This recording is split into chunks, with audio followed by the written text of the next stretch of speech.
Back at it again. Howdy, everyone. Here's another one that's low effort, high energy, you know what I'm saying? Occasionally I like to do these little ranty rants as I drive and then just load it up because it's just easy. It's just easy just to kind of get the thoughts out, but they're very messy. I don't really take time to edit them. There's no real video there, and I'm not gonna make video, you know what I'm saying? So it's just easy, but check it out. I want to talk about the Snap stuff, and I've got some takes and opinions on it that just hear me out, follow me, because as with everything else, it starts one way and then it starts to make sense the more I talk. So, forgive me if I come off as offensive in my explanations, but I do feel it's rather necessary to kind of paint the bigger picture overall, right? Connect with people on multiple levels. So first off and foremost, this whole Snap thing, sounds rough. It's not good for a lot of people, but then on the flip side, you got people that are cheering, people that are yay, up in arms about it, praising the fact that these benefits are going away just because of the shutdown, right? So we have two camps of people, one camp of people that rely on this, and then another camp of people that, they themselves don't rely on it, therefore they have a very negative viewpoint of the people that do. And here's the thing, neither side is inherently wrong, but remember, this kind of goes back to narrative. It's the narrative behind the rationale for why people feel so strongly one way or another. That's where things actually really matter. Because what has this done, right? You go online and you look, and people are upset, people are angry, right? $4,300 for food stamps. Oh my God! You shouldn't be eating like a king. Blah blah blah blah blah. Right? So you have that group of people, and then their whole defense is well, I don't want to be the one paying for na. And it's that, that kind of raises an eyebrow, because it's do you really know where your tax dollars go? But yeah, from the air of that being a number that people get each month, I know people on food stamps. They get nowhere near that much money, okay? It's supplemental. It's not a lot of money, okay? Especially with the rising cost of food. Let's be real. That's not the number that people normally get. I'm not too privy upon the situations where it is that dollar amount, but for the most part, across the board, people aren't getting over $1,000 a month for food stamps. It's just fiction, right? But it's been propagated and pushed out and made to seem like that's the truth, when in fact it's not. And what does that do? It pisses people off. Now, anyone that pays their taxes and contributes to society, yada, yada, yada, anyone that plays the game and does everything according to the way that they're supposed to do it, they're going to be upset by this. Because to have someone get that massive amount of money while they themselves do nothing, it makes the person looking at that feel like, hey man, what the hell, right? But this is how it's framed. This is all framing of narrative, and it pisses people off. It really, really does. It makes people mad that other people get more while contributing less, while the people that contribute more to society aren't given the same benefits. So I can understand why people are angry about SNAP from the perspective of, all these entitlements, right? So I understand where the anger comes from, where the animosity rests, right? But remember, this is narrative.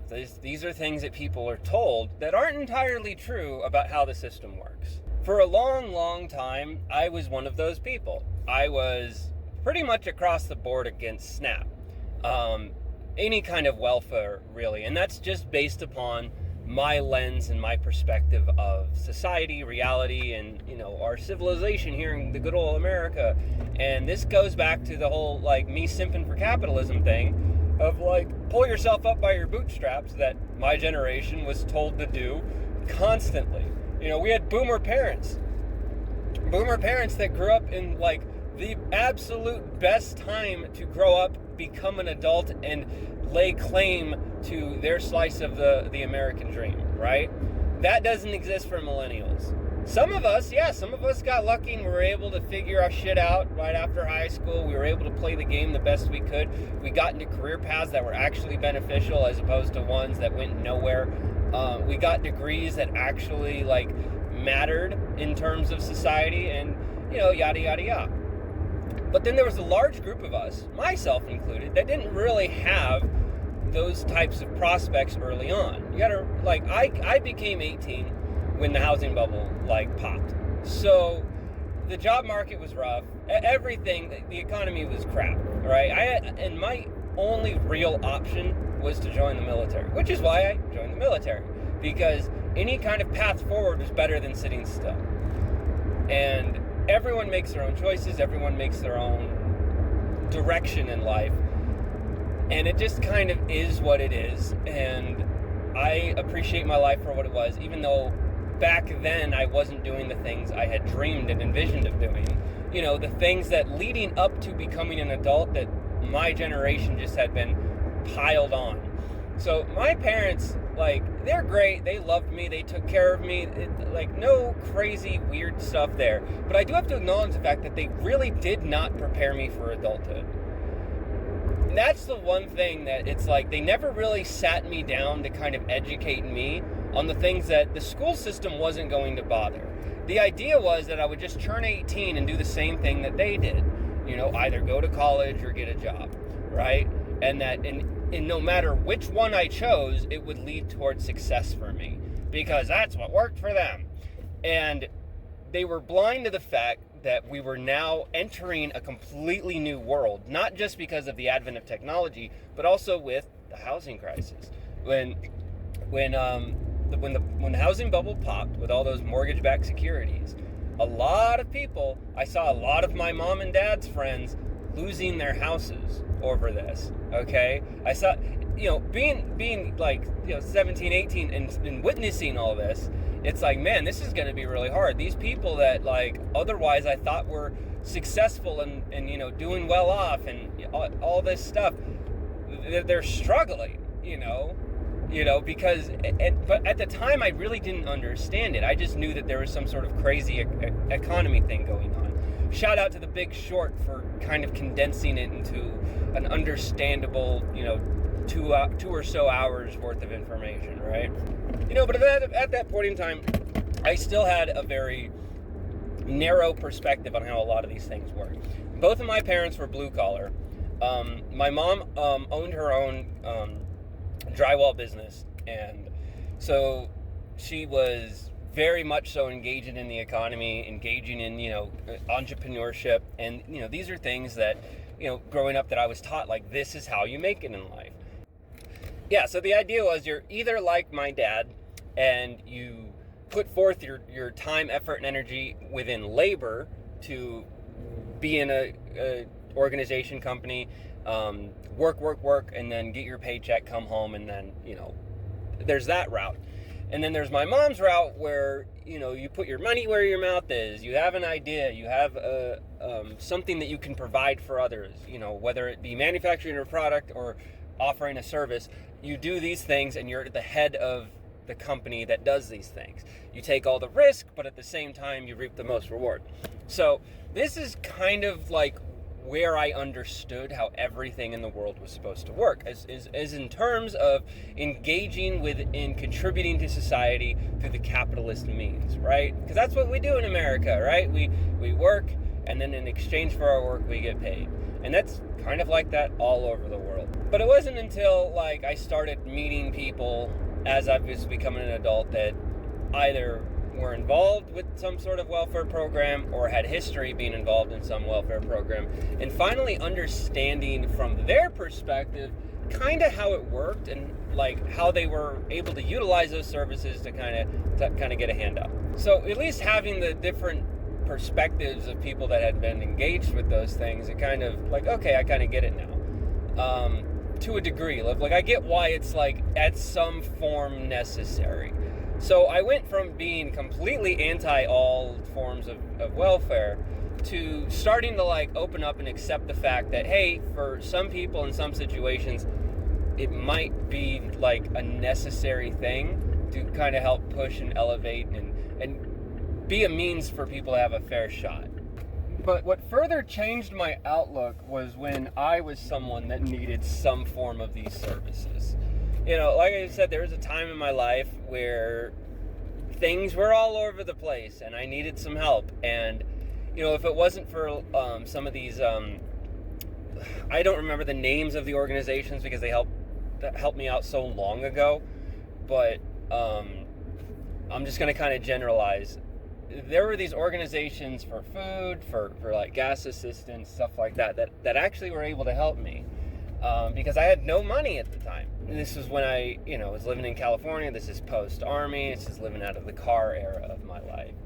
And, you know, it was a level of kindness that I just never really experienced before, because just being a part of these organizations, like utilizing their services, made me feel like crap, because I had gone my whole life with the viewpoint that, oh, the people that use these services, they're lesser than, when that's not the case. It's not the truth. And so being a part of these things for a short while that I was, it helped tremendously.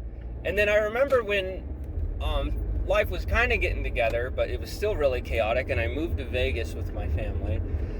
Things were still bad and chaotic and all over the place, but, you know, I still had people giving me a hand up. You know, the DAV, the USO, like hooking it up with gas.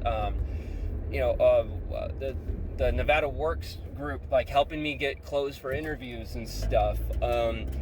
Like, these were all things that before I kind of like, oh man, like if you have to use these services, you screwed up in life. And then here I am, you know, experiencing life from my perspective, and like, man, it's like I've been so quick to judge like the positions of others without truly like seeing for myself kind of how like these things are necessary. You know, we live in a world where shit happens, and rather than just push people aside, you know, it's nice that there's means for people to get help. Now, the problem with that is the boomers. Because the boomers routinely have it in their heads that there is essentially just free money everywhere. These groups and organizations, they did not like supplement my life. They literally just were able to help within the moment. You know, food banks to kind of give me food for the time being. It's not like I could really like stockpile a crap ton of food. Living in your car, where are you going to put all of it?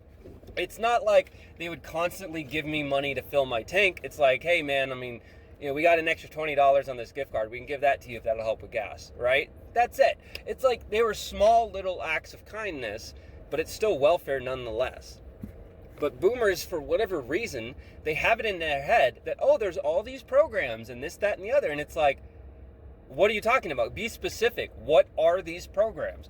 Because you're just generalizing an idea based upon nothing, right? So it's always been so frustrating talking to these people, because they think that there's so much more out there that people are sucking the teat from the government, when in reality that's not the case. Now, are there cases where that is the thing? Absolutely. I'm not dismissing one by talking about the other. These things do exist, but by and large, it's not the way that most boomers it's not the way that most boomers think of it, because most boomers are just listening to talking heads. They're listening to headlines. They're not actually absorbing and researching and gathering information that leads to actual truth.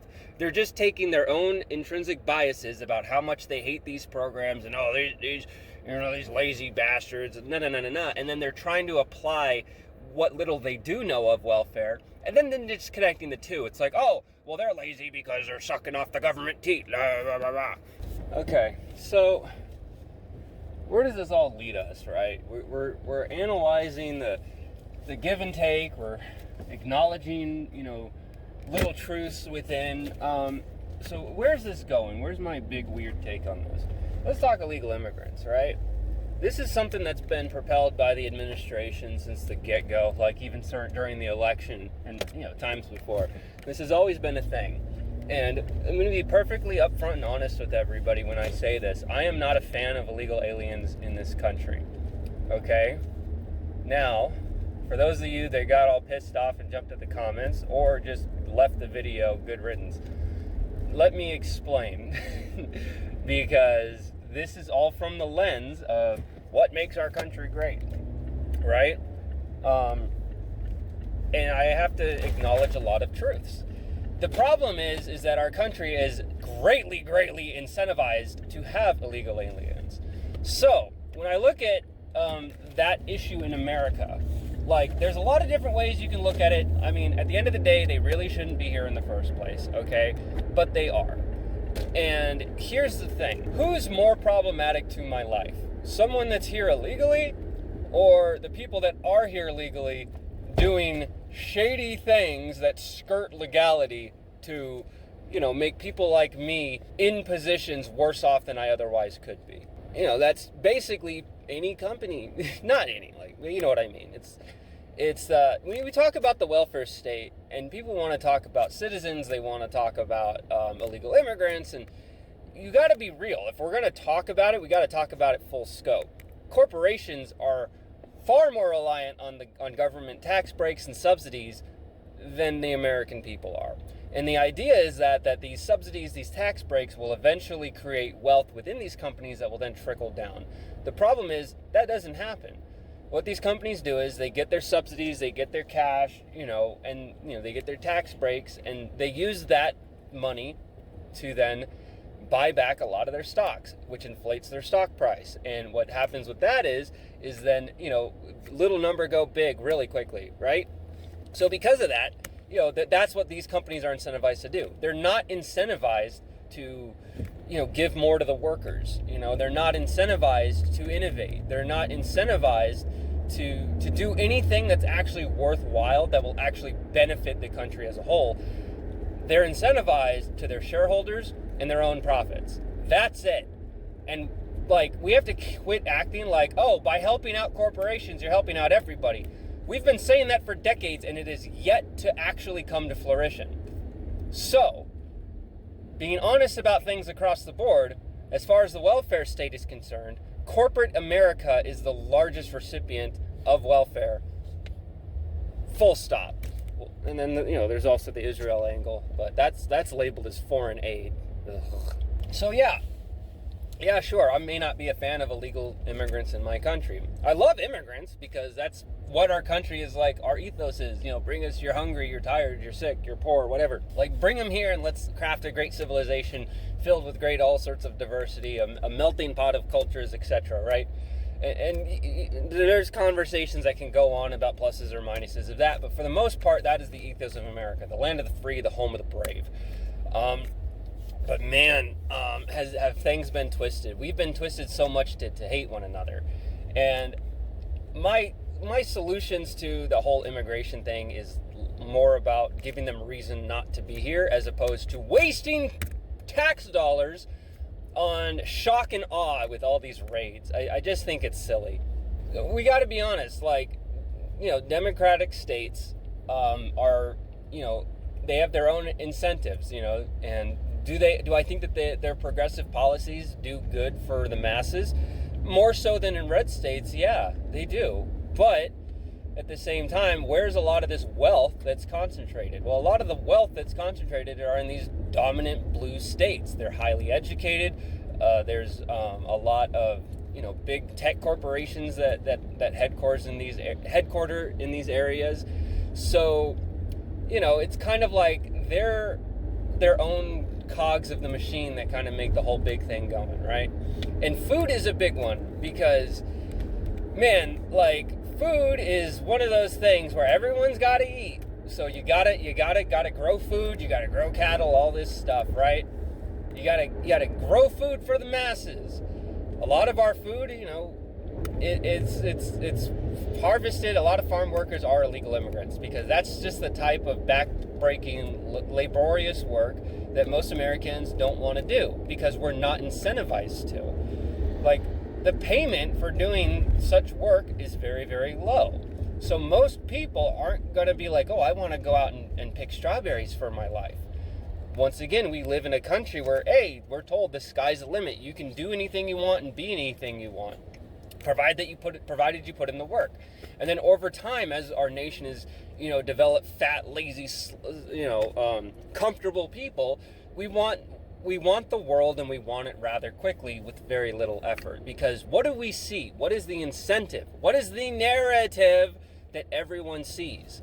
You get a whole generation of people that look at the internet and look at online and look at fame. Like, it used to be celebrities were this kind of far off thing, right? You would see them on TV, maybe in some interviews, whatever. And then it came to the point where we're seeing them all the time with social media. And then we had influencers, which are, I guess, you have your A-list celebrities, your B-list celebrities, and then you got your C-list, which are your influencers, which they're kind of their own category because they grew and developed in a space that was outside the mainstream. And then so with the influencers, you gave everyone the opportunity to be a celebrity. Everyone gets their 15 minutes of fame. Now, for good or for bad, let's be honest, it's been mostly bad. Because you have tons of people that, they already have their... Now, here's the thing. This is where we all got to be fucking honest with ourselves, okay? This is the part where I'm going to get a little bit heated. Because, and I acknowledge that I have been this way in parts of my life as well. Historically, like, I drank the Kool-Aid, we all want the riches, we all want the fame, and we all want to be elevated above what we are, right? And what are celebrities other than idols, right?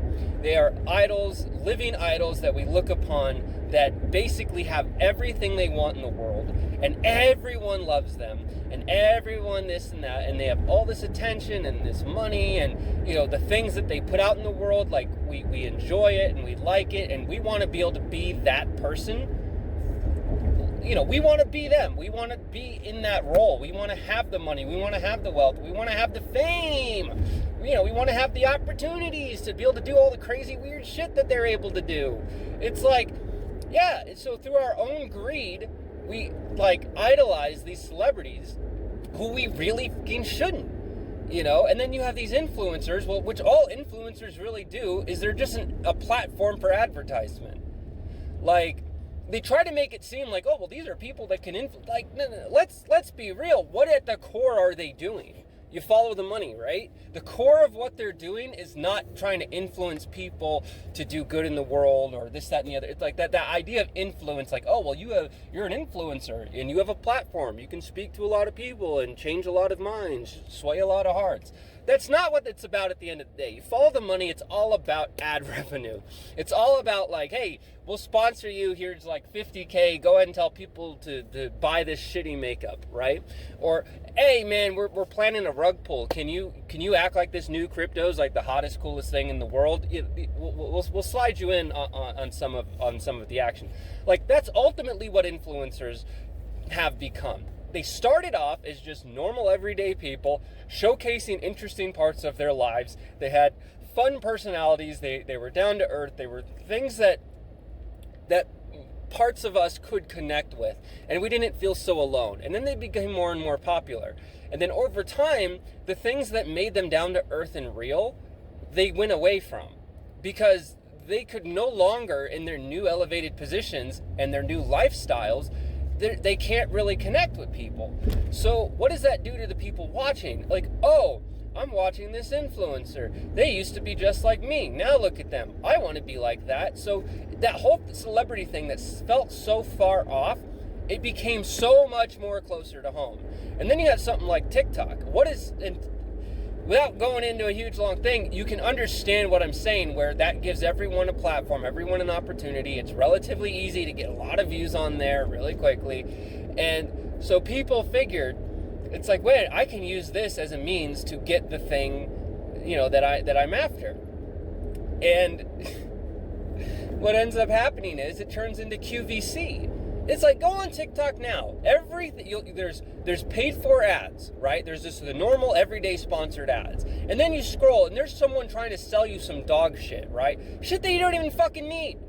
It's like, and people, and I get it, because they get commission, they get a little, they get a little slice of the pie, you know what I'm saying? Like, I get why they're doing it. It's lucrative, okay? And at the same time, you get to elevate yourself and be seen but a lot of these stupid ads, like, pay attention. If you're gonna sit and watch them, actually pay attention to them. Because they're riddled with fucking lies, manipulation, false advertising, misleading claims. They try to make something sound far more awesome and cool than it really is, when at the end of the day, this is just random fucking junk that you would see in your fucking Sky Mall magazine. Okay? Not saying that all of it is. I know that there's fucking independent fucking, entrepreneurs. I'm just saying by and large, okay? So, we live in a nation that have a flood of people that want a lot for very little in exchange, right? This is just the truth of any kind of empire. Follow the pattern of anticyclosis. This is what happens in the heart of an empire during its final days, is that the local inhabitants is completely at, lost touch with the plot. They are not the same group of people that made the nation great in the first place. However, this is a byproduct of this crazy amount of wealth that the empire brought in while making other nations around it suffer. You see what I'm saying? We are on track, baby. Just like the fall of the Soviet Union, just like the fall of Great Britain, just the British Empire, just like the fall of Rome, man. We are on track, 100%, doing every single thing in the pattern of history that every other empire has done that has led to its fucking demise. Which is why the powers that be, for the last couple of years, have been raiding the coffers, doing everything they can to get what they can and benefit before the inevitable comes. So picking up where I left off, because technically this portion's a new recording, but same conversation. We have to look big scope at these things, and we see who kind of benefits the most to understand the truth behind the narrative. And I can see them using this whole SNAP thing, utilizing the excuse of it to push out illegal immigrants. We already have laws in place where people that are here illegally cannot benefit from any kind of welfare services in our country. However, just because that's the letter of the law doesn't mean that there's certain jurisdictions, certain states that, because of their own incentives for all this, allow it to happen anyway. So just because it's written in the laws one way doesn't mean that the government always practices it that way. That's the truth of the world. So that's the thing where you get one side, saying, well, illegals are getting benefits, and the other side saying, well, no, they're not. They're not able to because of our laws. And it's there's New York City has greatly incentivized all the illegal immigrants that were, being bussed in and stuff. And so, yeah, whether or not it's a letter of the law, different jurisdictions are just going to do what they do to be a cog in the machine to keep it going. And that's because at the end of the day, we are built on a nation, on a system where, we want to benefit the most at home as we can. We need to fill the void of certain job markets, and the best way to do that is with illegal immigrants. And I do think that we should actually be going after the companies that do this.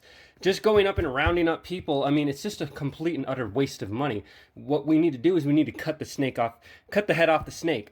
If these companies, like manufacturing or like farming, like any of these job fields that hire them, those companies need to be held accountable, because that's not allowed in the first place, So those are the things that really kind of irritate me. Is yeah, sure, we can kind of agree on certain things, but because of the narrative and the details, of one bias versus another, that's why we're always fighting with each other. That's why it's framed as, oh, it's the illegal immigrants making our country go to shit.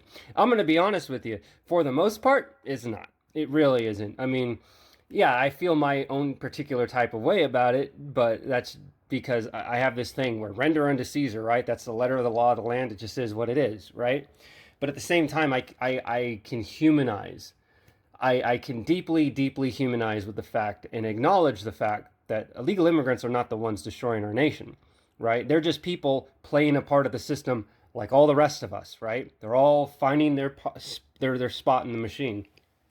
When the real problem are the people that benefit from such things, the people that allow it to happen. Where's this all going, right? So eventually, with the administration down the road, because you see what the problem is in front of your eyes. You see the narrative they're pushing. You see the division that's being created because people disagree on the details, and they have their own intrinsic biases that they fall on. So they always want to be right. No one ever wants to be wrong. And so, but what's going on in the background? What is going on in the background? Mass surveillance. The government partnering with surveillance companies and tech companies to siphon our data. Surveillance drones being, installed in contracts in different cities and stuff. Not necessary. Like, there are so many other things we could be spending that money on to actually make our nation better. But we keep spending it on shit that keeps leading us into a reality much akin to 1984. And then all the prisons popping up. Here's some crazy info. Why don't you just take a little deep dive? Research how many new prisons are being built in America.